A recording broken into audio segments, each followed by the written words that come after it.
Assalamualaikum warahmatullahi wabarakatuh. Alhamdulillahi masyaallah, la hawla wala quwwata illa billah. Wassalatu wassalamu ala Rasulillah wa ala alihi wa sahbihi wa man wala, amma ba'd.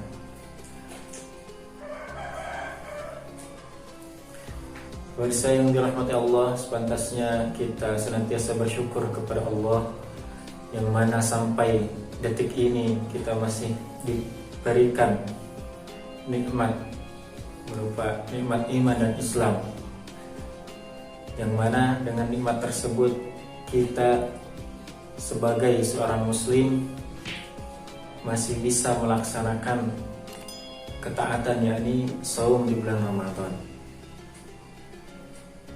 Salat serta salam semoga selalu tercurah limpahkan kepada baginda Nabi besar Muhammad sallallahu alaihi wasallam, kepada para sahabatnya, tabi'in tabi'innya, dan mudah-mudahan syafaatnya berlaku bagi kita yang mengaku sebagai umatnya nanti di yaumul qiyamah. Amin ya Allah ya rabbal alamin.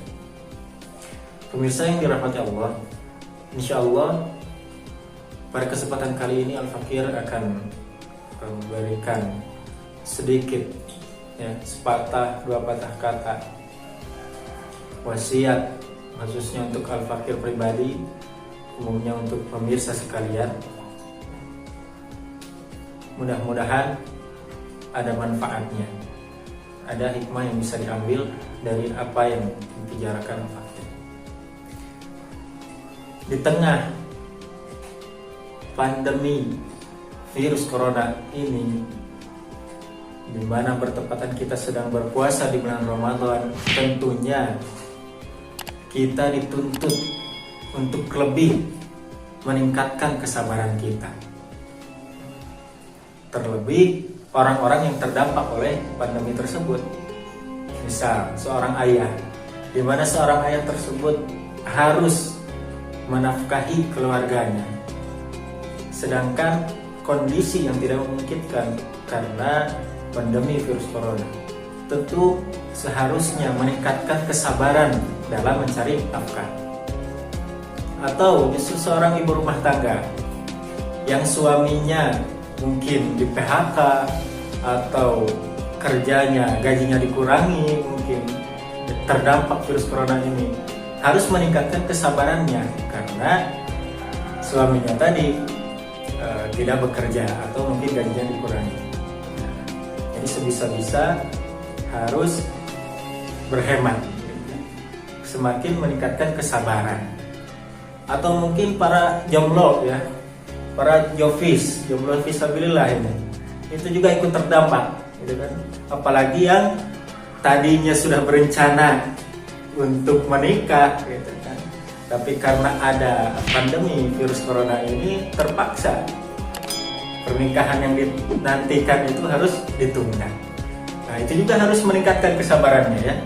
Para jomblo ingat, sabar. Insya Allah badai ini akan segera berakhir. Ya. Tapi ngomong-ngomong sabar nih pemirsa, sabar itu satu kata yang mudah diucapkan, tapi terkadang justru ketika pengamalannya malah ya begitulah manusia ya, malah berat.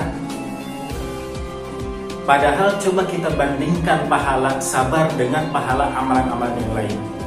Coba kita bandingkan dengan pahala sholat berjamaah, di mana sholat berjamaah di masjid itu mendapatkan 27 derajat.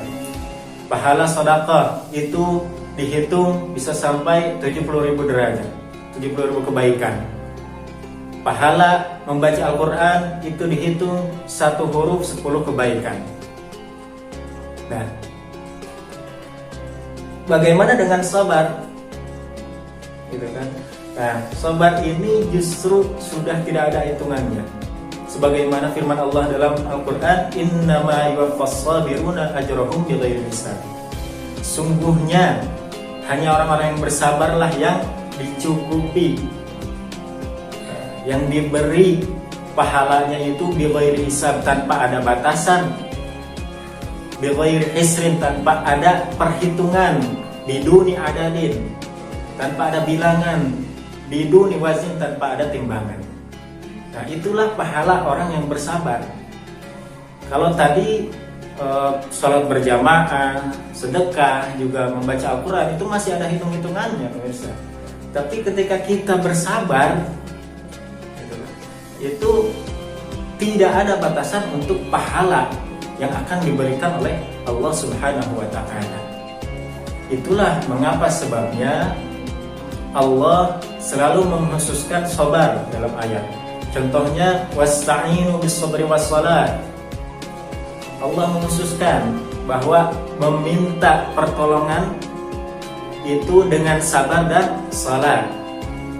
Atau di ayat lain, wa tawassaw bil haqq wa tawassaw bis sabr,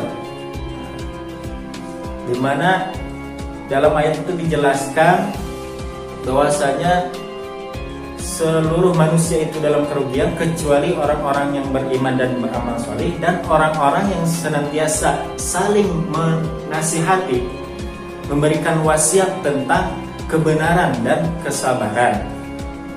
Imam Ali As-Sabuni dalam tafsir ayat tersebut, wa tawassaw bil haqq wa tawassaw bis sabr, itu menjelaskan bahwa di situ ada zikrul khas ba'dal am.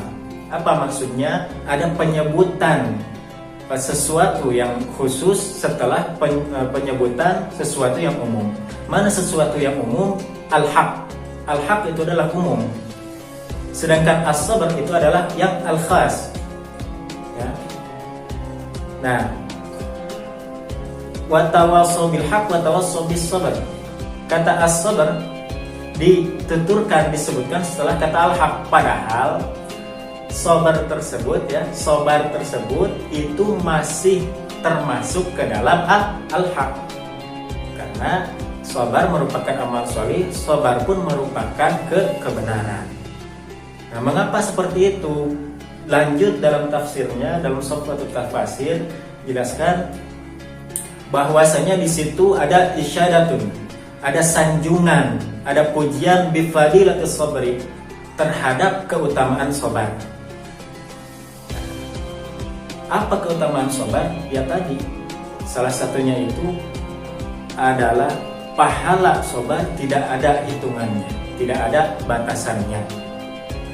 Sekarang pertanyaannya, bagaimana Ustaz ketika ada kezaliman? Apakah yang kita harus lakukan? Apakah kita pun harus bersabar? Nah, itu ada pertanyaan seperti itu. Ketika kita menghadapi berbagai kezaliman, apakah kita harus bersabar? Tentu kita harus bersabar. Sabar dalam apa? Bukan sabar dalam arti berdiam diri, hanya menyaksikan kezaliman tersebut, tapi sabar dalam melawan kezaliman tersebut. Sabar dalam menyampaikan kebenaran. Sabar dalam meniti jalan kebenaran. Jadi bukan sabar berdiam diri saja menyaksikan kezaliman, tapi harus sabar dalam melawan kezaliman tersebut. Maka kesimpulannya, pemirsa yang dirahmati Allah, marilah kita sama-sama di masa pandemi ini, juga di bulan Ramadan yang mulia ini, kita sama-sama tingkatkan ketakwaan, keimanan, dan kesabaran kita, terutama sabar di dalam jalan dakwah, sabar di dalam meniti jalan kebenaran, sabar di dalam mendakwahkan syariah Islam kafah. Mungkin itu saja yang bisa Al-Fakir sampaikan. Mudah-mudahan ada hikmah yang bisa diambil dari apa yang Al-Fakir sampaikan. Akhirul kalam, wassalamualaikum warahmatullahi wabarakatuh.